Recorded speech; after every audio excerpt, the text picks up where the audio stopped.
Ephesians was written by Apostle Paul. And for those of you who do not know Apostle Paul was the enemy of all Christians. The enemy of all Christians. One day, Apostle Paul, his testimony comes from when he was heading to Damascus, got authority from the king to head to Damascus to go ahead and throw the Christians in jail. So that's like someone getting permission from Barack Obama to go ahead and persecute all Christians. So he was the chief persecutor of all Christians. And on the road to Damascus, Apostle Paul didn't know, but he had an encounter with Jesus Christ.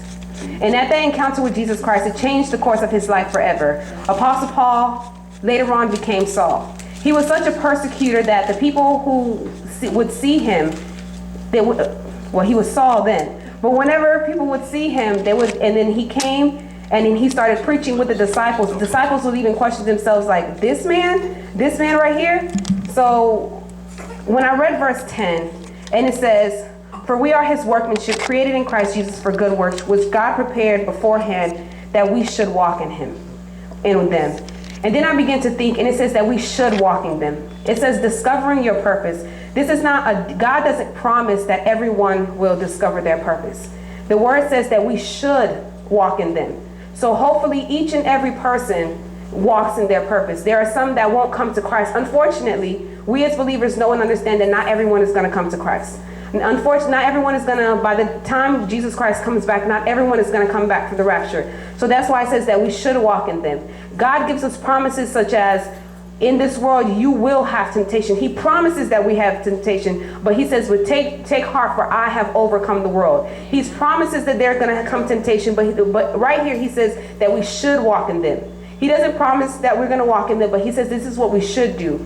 And then when I begin to think of the word workmanship, when someone starts working on a car or a statue, let's take a statue for example. When you see a statue, all you see is a stone. Before this was anything, it was just a block of stone.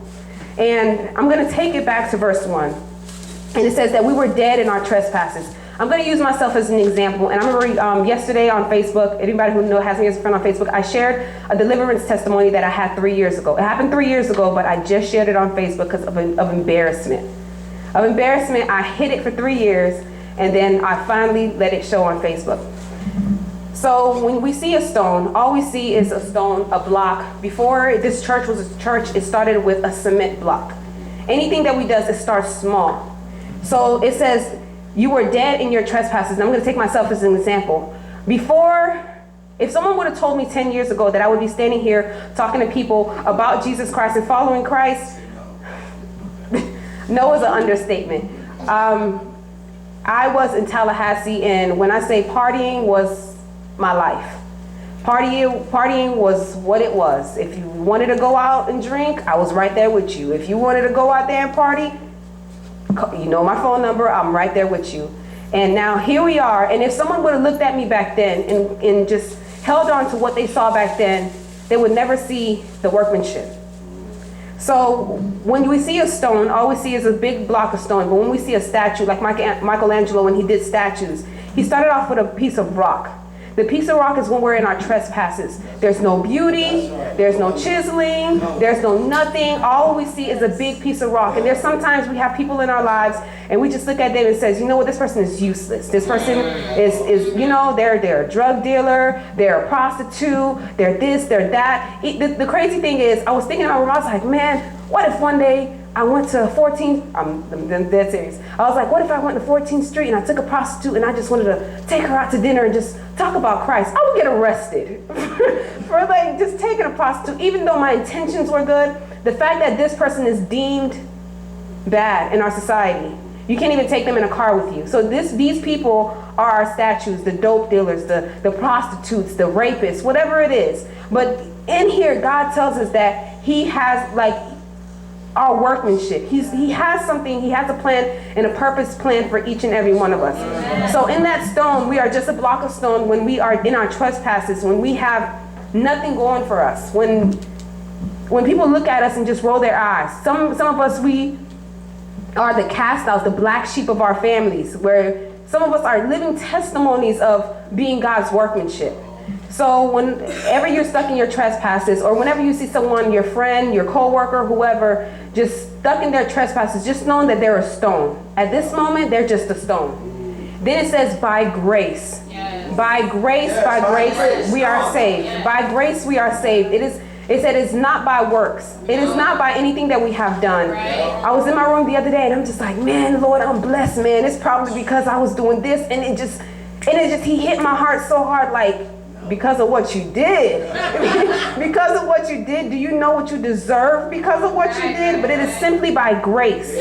By grace that we are saved. And then when we look at the verse of by grace, that's when the person that's doing the statue, that's when he gets the chisel in his hand and the hammer, and he just starts chiseling away. He just starts knocking off every bad thing about you. It is said when we become and we give our lives to Christ. So we're like, when we discover our purpose, step one, when you discover your purpose, know and understand, or when anybody you know is going on the road to discover their purpose, know that we all started as stone. Yes. Just a block of stone. We all started as stone. No one is perfect. Right. I heard a pastor say, a perfect person is only found in heaven. And on earth, you will never find it. Right. So step two, when you're discovering your purpose, you come to Christ.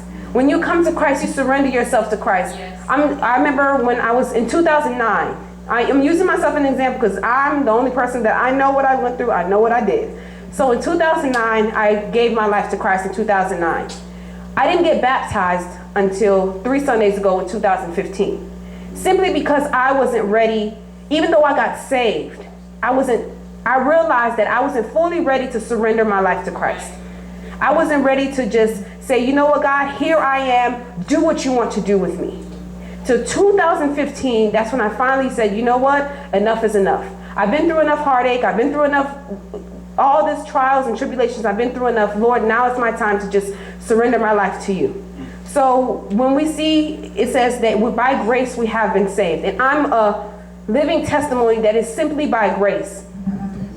I remember the video that I showed on Facebook, it was of my deliverance testimony. And I'm going to share a little bit of it with you all. I used to have a big spirit of anger. I'm very nice, very bubbly. Whenever someone sees me, I'm at work, and then if I'm not laughing, I'm not joking at work, they're like, Gladys, are you sick? Are you sick? Is there something wrong with you? Dad, I'm always cheery, I'm always bubbly. So you would never guess in a million years that this person had a problem with anger. But whenever I would get to that place where someone would push me to that place and you would just have me click, 0 to 100, and there's no 0.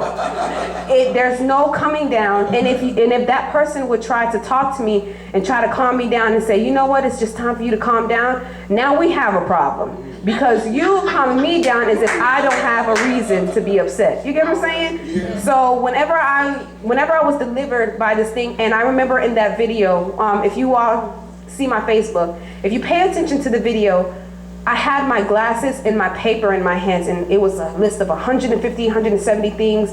And I'm like, Lord, I'm heading to this revival. This is what I want you to do for me. Just these 170 things. Not one of them was anger. Not one. So I told the lady that was sitting next to me, I was like, how in the heck do I write a list of 170 people, things that I want God to do for me, and anger is not one of them? She said, that only goes to show you that God knows you better than you know yourself. So when I get delivered by this spirit of anger, I'm going into step 3. When I got delivered by this spirit, from this spirit of anger, I felt light. It's as if, you know how you're like watching TV and then you feel like you see those houses that's full of candy or full of balloons and whatever, and when someone opens the door, it's like it just all just comes in their face? Yeah? Okay. So whenever I got delivered from the spirit of anger, it's literally, that's how I felt. When I got back to my hotel room, I got on my knees, and for the first time ever in my life, I prayed and I said, Lord, I need you to calm down on the blessings. It's too much. Calm down. People was like, I'm asking God for blessings, and you're telling him to stop. You're just asking him to stop. And it was right then after I got delivered and when I began to walk with Christ, God began to reveal his purpose to me. And that was step number 3. So when we see the artworks of Michelangelo, first you see the stone when we are just stuck in our trespasses, when we are stuck in sin, when the person that you can't stand at work, you can't stand in the street, I can't bear to look at them, you were once that person too. So one time I heard a pastor say, he said, he who looks down on his brother should always believe that he himself is not above temptation. It can happen, just as it happened to them. They're a drug dealer, they're a dope dealer, they're a prostitute. It could have been you. Right. So we were all that stone, saved by grace, and God, and he's doing his workmanship.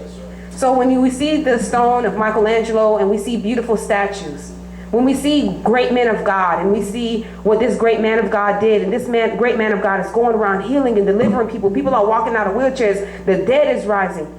That great man of God has a testimony too. He was once a stone as well. So when we go into discovering our purpose, and you say, how do you discover your purpose? When Saul had an encounter with Jesus Christ, his purpose was revealed. He began to walk and talk. The same man that went to put Christians in jail, to persecute Christians, is the same man that is now testifying and going to people and say, this is this man that you need to serve. Yes. So my thing is, whenever you, in the steps in discover, how do we discover our purpose? The Word. Yes. In the beginning was the Word was God. You all know what I'm talking about. Yes. So if we want to discover our purpose, the Word is where we discover our purpose. The Bible says, his sheep, God says, my sheep know my voice, and the stranger they will not follow. So when we know God's voice, he begins to reveal ourselves. He reveals to us ourselves. And the man of God that I've always put on my Facebook is Prophet T.B. Joshua, and he said this. He says, the Bible is not just an ordinary book. It is a book that reads you as you read it. So whenever you guys want to discover your purpose and you want to know what is God's plan for me, and you feel like your life is at zero, you feel like your life is at nothing, there's nothing for you, there's nothing you can do, your life is blameless, you might as well just give up now. Just remember that the only way that we can discover our purpose is if we, number one, realize that we ourselves are trash before God. We're trash. Like the sin, we're trash, but he has a purpose. We are his workmanship. Not saying we are trash, we look like trash.